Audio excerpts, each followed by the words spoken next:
Buenas tardes. Este es un trabajo realizado para la Universidad Nacional Abierta de Distancia, eh, vice- vice- Vicerrectoría Académica y de Investigación, Unidad Gestora, Escuela de Ciencias Básicas, Tecnología e Ingeniería. Este programa corresponde a Ciencias Básicas en el curso de Física General con el código 100.413. Este es el trabajo del anexo 3, ejercicio de la tarea 4, entregado por el estudiante Brian Calda Ruiz. Bueno, a continuación se nos solicitó realizar el siguiente experimento, eh, que era construir un dinamómetro como instrumento de medición y utilizarlo en una serie de experimentos para analizar la relación entre el trabajo y la energía, así como comprobar el principio de conservación de la energía. Como podemos observar en estas imágenes, yo utilicé una jeringa, unas bandas elásticas, silicona para realizar el dinamómetro, y pues aquí podemos ver que ya cómo lo realicé en este caso, y añadí un recipiente para poder colocar las diferentes masas. Bueno, se nos pedía, perdón, aquí que calibrábamos el dinamómetro, lo cual consistía en colgarlo en una forma vertical. Bueno, aquí podemos ver, dejarlo colgado y marcar el punto cero, como lo podemos ver aquí.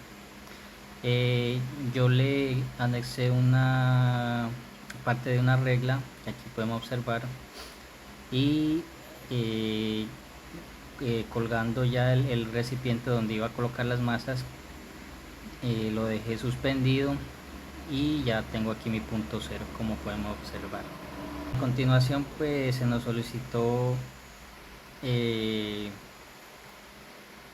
calcular, pues colocar diferentes masas, ¿verdad? En mi caso, bueno, voy a adelantarme aquí para llenar esta tablita. Aquí se nos solicitaban las diferentes masas. Son 0.1 kilogramos, 0.15, 0.2, 0.25. ¿Listo? Bueno, como podemos observar, yo aquí realicé mis cálculos. Punto 2, se nos pide pues que colguemos una masa conocida en la jeringa y que esperemos que el sistema alcance el equilibrio estático y medir el desplazamiento, que por eso fue que yo coloqué esta reglita aquí para medir el desplazamiento que marcaba. Este proceso pues se repetía para 5 valores diferentes de masa, ¿verdad? Cubriendo el rango útil del dinamómetro. Y bueno, nos pide que calculemos la fuerza aplicada usando la ecuación fuerza igual a masa por gravedad. ¿Listo? Entonces aquí podemos observar que para cada masa que nos marca aquí en la tablita, perdón, aquí yo hice las diferentes cálculos de fuerza. Bueno, como podemos ver, en la primera, para 0.1 kilogramos, aquí me marcó 1. Para 0.15, aquí para 0.15 me marcó 1,5, ¿verdad? Y para 0.2 podemos ver, me marcó 2. Para 0.2 y medio me marcó 2,5. Y para 0.3 aquí me marcó 3. Como podemos ver, estas son las distancias. Y bueno, aquí llené yo la tablita. Bueno, quiero resaltar que yo utilicé productos de cocina, pues que vienen, cada producto viene en gramos, ¿verdad? En diferentes gramos. Entonces esa fue la manera que yo utilicé para poder llegar a los pesos que nos pide la tablita. Bueno, a continuación nos pide que grafiquemos la fuerza aplicada en función del desplazamiento, eh, y que ajustemos la recta a los datos experimentales de la pendiente de la gráfica, que corresponde a la constante elástica del dinamómetro, que es pues la resistencia o la fuerza que va a ser la banda elástica que lleva el dinamómetro. Yo hice la tablita, como podemos ver aquí, y aquí nos dio la y, que es igual a 98x. ¿Listo? Bueno, dice que con la información anterior construyamos la escala directamente sobre la jeringa. Bueno, aquí se marcó el ceros, aquí marca el ceros, y estas son los newtons que se marcaban con los diferentes pesos. ¿Listo? Aquí podemos observar que adapté pues esta medida a la jeringa. La constante elástica del dinamómetro es 0.98 newtons, lo que nos dio aquí en el gráfico. Aquí podemos ver. Y esto pues se determinó usando la ley de Hooke, como aquí podemos ver. Ahora nos piden que este experimento, que coloquemos en el gancho del dinamómetro una bolsa de arroz de masa M, ver tabla 2. Bueno, acá me adelanto, aquí tenemos la tabla 2. Bueno, aquí para completar el último dígito, perdón, de estas masas que nos piden, pues se nos pide utilizar el número de cédula, que el mío corresponde, en este caso el mío corresponde al número 9. Por eso aquí tengo 119, 219 y 319. Bueno, volvemos acá arriba. Sitúe la bolsa en uno de los extremos de una mesa y arrástrela con el dinamómetro lento y uniformemente a lo largo de una superficie. Bueno, en este caso ya se nos pide utilizar el dinamómetro como un instrumento para jalar estas diferentes masas. Aquí en la primera parte pues se nos pide que identifiquemos el sistema, el diagrama de cuerpo libre, y aquí tengo pues el gráfico que yo realicé. Bueno, en este caso yo utilicé una cajita de gelatina, y se jalaba 50 centímetros. Aquí podemos ver las fuerzas que actúan: fuerza normal, fuerza de fricción, bueno, la fuerza de fricción es la que se opone al movimiento, ¿no? Al movimiento que lleva la caja. Y la fuerza normal, la fuerza que ejerce la superficie sobre la caja. Este W, que este es el peso de la caja, ¿no? Es la fuerza gravitatoria, que la fuerza que hace hacia abajo. Y tenemos la fuerza aplicada, que es la tensión con la que estoy jalando la caja. ¿Listo? Aquí podemos ver pues el momento que yo estaba jalando la caja, la masita. Aquí tenemos 50 centímetros, como podemos ver. Bueno, en este experimento yo pues, como les dije, utilicé la caja de gelada y sobres pues, de diferentes masas para llegar a los valores de la tabla 2. Bueno, aquí está lo que decía, que utilicé mi número de cédula. Las fuerzas que sí hacen trabajo, en este caso pues son la tensión, trabajo positivo que ayuda al movimiento, y la fricción, FK, que es el trabajo negativo, que es lo que hace que uno tenga pues que hacer más fuerza para poder jalar dicha masa. Y bueno, las fuerzas que no hacen trabajo serían la fuerza normal y el peso, ¿verdad? Porque pues como digamos que está sobre una superficie, pues estas fuerzas no trabajan. En la segunda parte se nos pide que tomemos medidas y cálculos matemáticos. ¿Listo? Pues entonces, bueno, aquí tenemos las masas. Pues se hizo la conversión a kilogramos para poder hacer estos cálculos. ¿Listo? Bueno, aquí podemos ver para cada masa que yo utilicé pues las diferentes fórmulas. Para el cálculo del trabajo realizado por la fuerza aplicada, pues sería esta. ¿Listo? Y bueno, aquí tuvimos pues los diferentes valores de acuerdo a cada masa: a 119, 219 y 319 gramos. Listo, aquí tenemos la tablita. Aquí podemos ver, por ejemplo, que el trabajo neto es nulo para todas, ¿verdad? Aquí podemos ver el trabajo que este es como la fricción que les comentaba. Pues como el movimiento es uniforme, pero el sentido es opuesto, ¿no? Entonces, pues aquí podemos ver que los valores nos van a dar negativo. Y pues el trabajo neto, pues lo que les decía, que este trabajo es 0. Bueno, aquí podemos pues observar el momento que yo hice jalé cada masa diferente. Aquí está 119. Aquí podemos ver que está en ceros, y cuando empiezo a jalar el dinamómetro con el peso, pues aquí me llegó hasta 0.5 newtons. Si volvemos a la tabla, pues aquí tengo el valor, la fuerza que hice. Aquí seguimos con 219 en ceros, y aquí vemos que nos llegó a a 0.8, y el último es 1.4.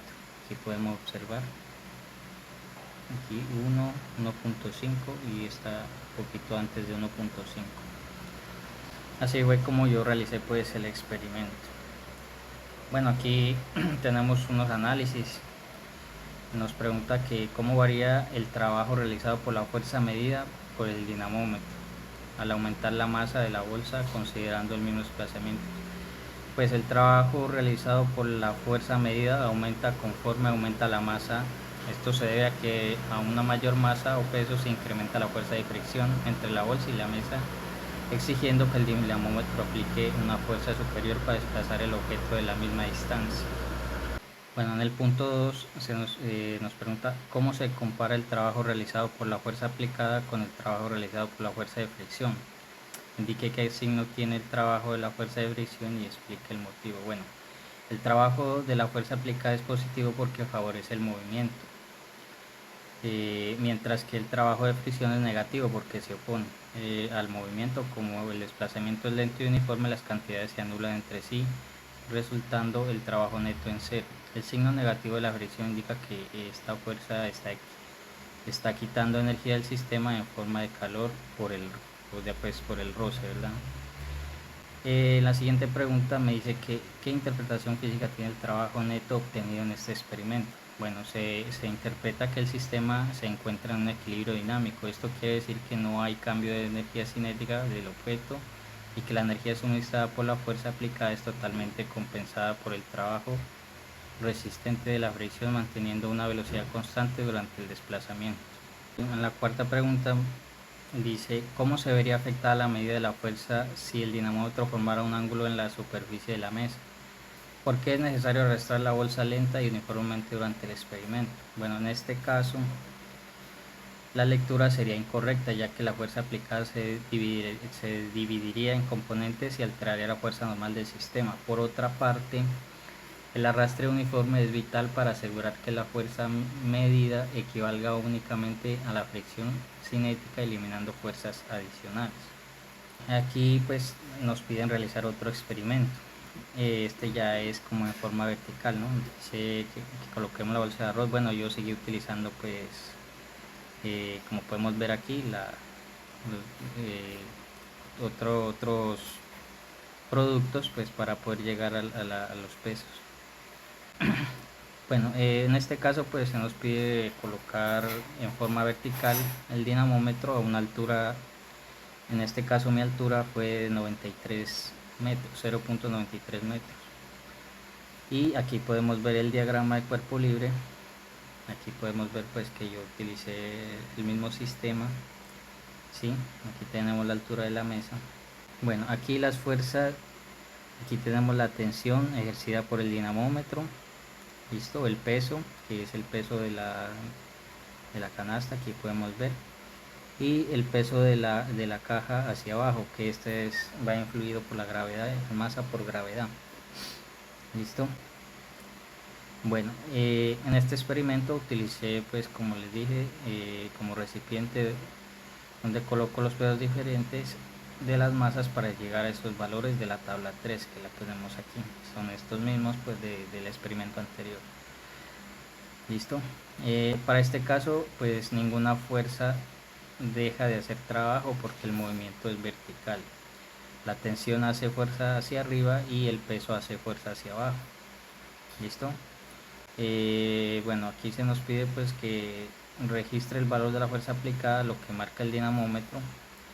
Aquí pues a mí me marcó, esta fue la fuerza aplicada en cada uno de los pesos.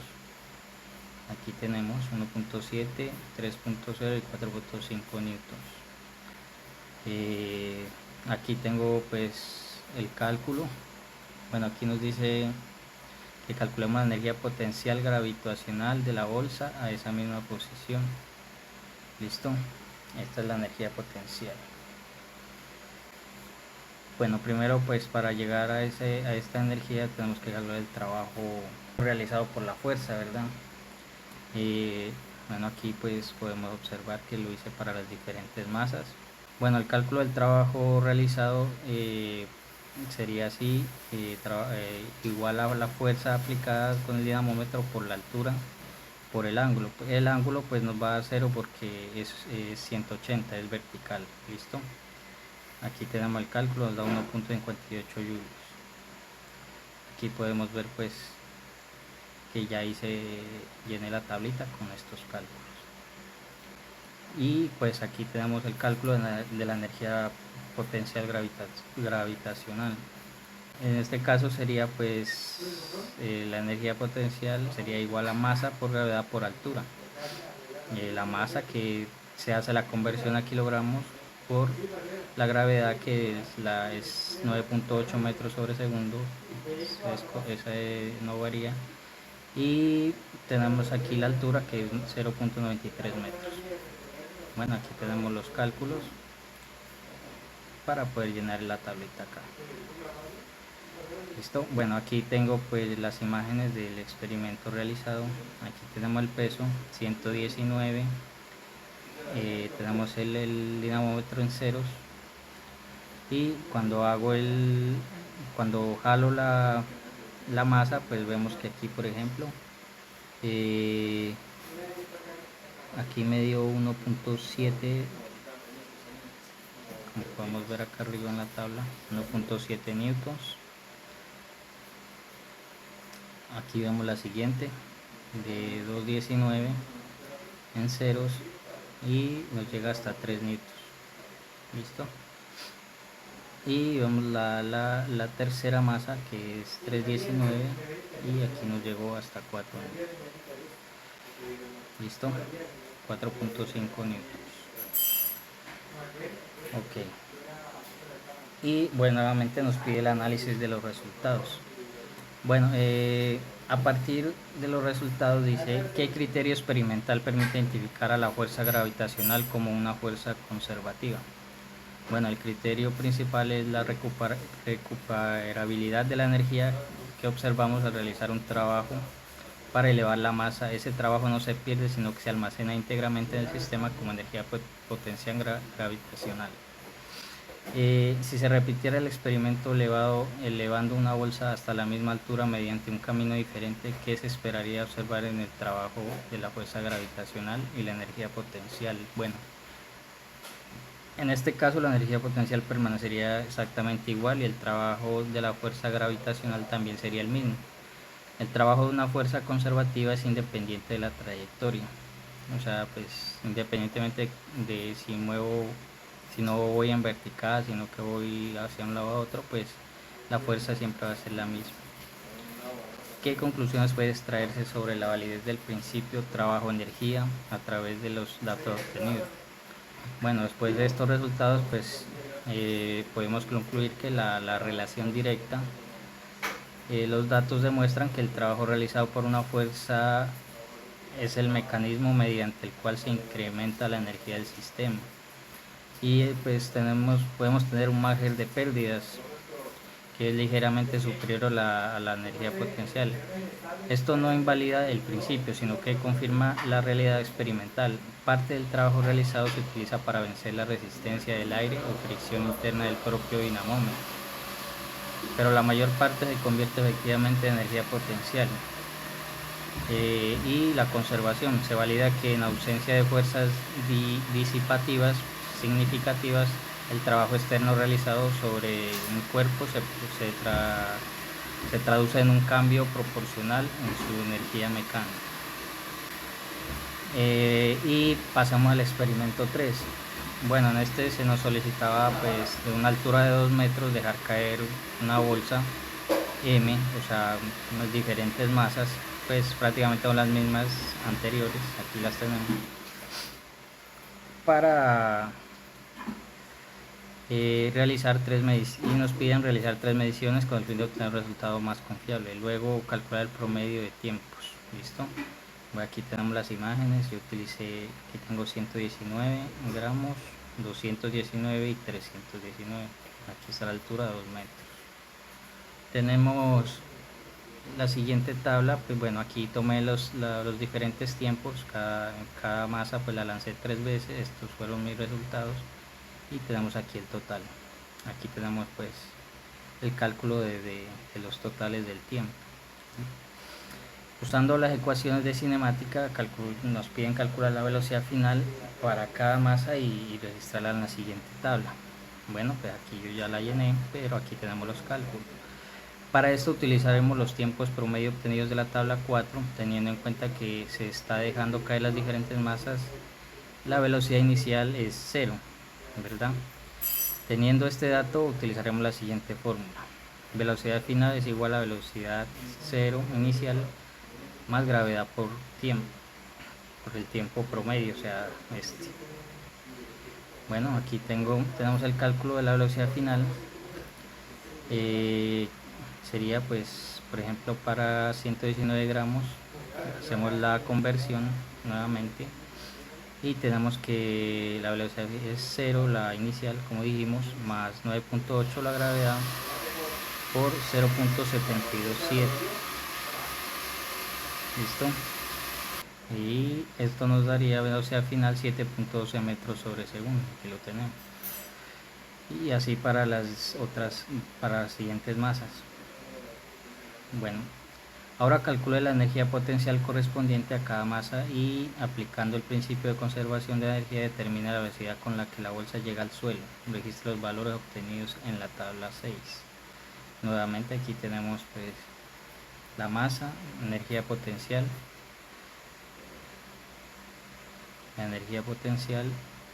y acá la velocidad final. ¿Listo?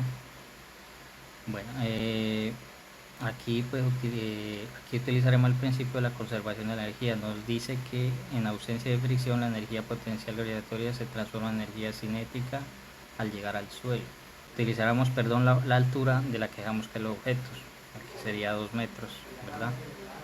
Para el cálculo de energía potencial gravitacional sería así, para 119 gramos, que es esta, recordemos que aquí esto le hicimos la conversión, sería así, energía potencial es igual a masa por gravedad por altura. Entonces 0.119 kilogramos por 9.8 la gravedad por 2 metros. Y la energía potencial sería 2.332, que aquí la tenemos. Para el cálculo de la velocidad final, pues para la velocidad final, como la fórmula se cancela la masa, el valor teórico será el mismo para todas. Pues aquí podemos ver que utilizamos esta fórmula, pero aquí la masa se nos cancela. ¿Listo? Aquí podemos ver, nos quedaría velocidad final igual a raíz cuadrada de 2 por gravedad por altura. Entonces reemplazamos 2 por 9.8 gravedad por 2 metros de altura. Raíz cuadrada de 39.2 nos da 6.26 metros sobre segundo, que este es igual para todas tres masas. ¿Listo?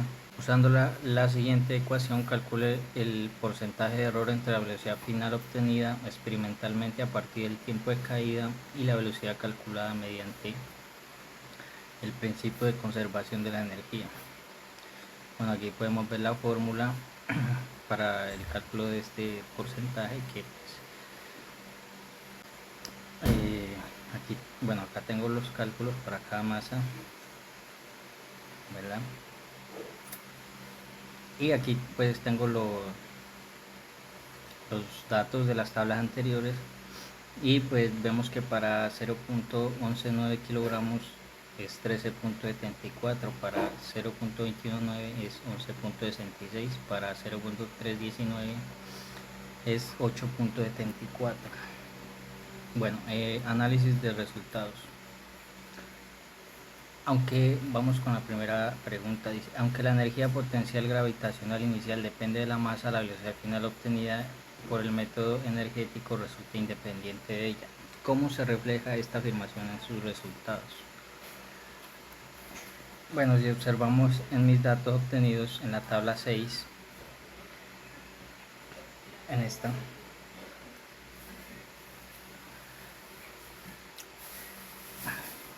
eh,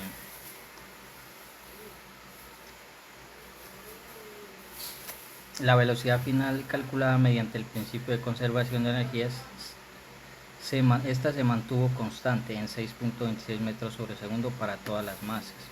De igual manera, en la tabla 5, teniendo en cuenta variables externas como la resistencia del aire, las velocidades experimentales se mantuvieron en un rango cercano entre ellas,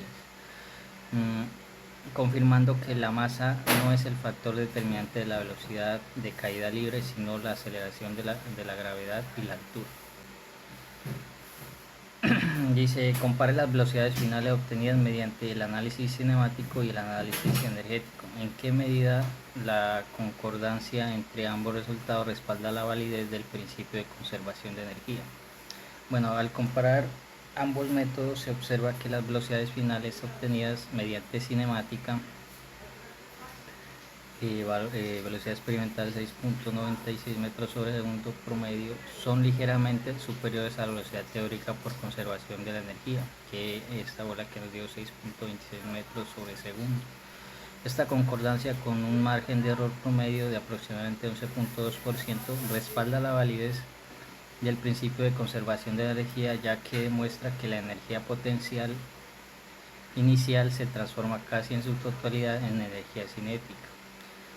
La diferencia observada no invalida el principio, sino que evidencia la presencia de factores externos no considerados en el modelo ideal, como la resistencia del aire y pues la precisión en la toma de tiempos manuales, los cuales pues pueden afectar la medición experimental, pero que mantienen la coherencia física del fenómeno.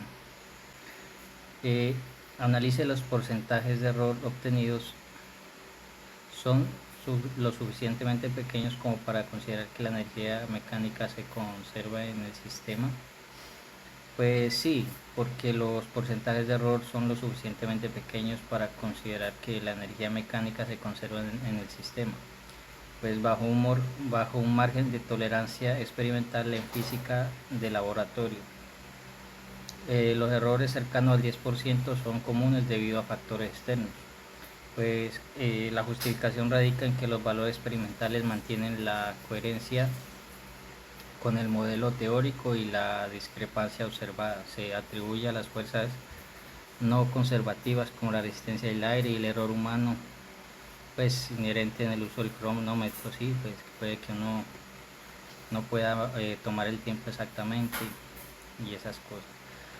A partir de este experimento, ¿qué ventajas presenta el enfoque energético frente al enfoque cinemático para el análisis del movimiento?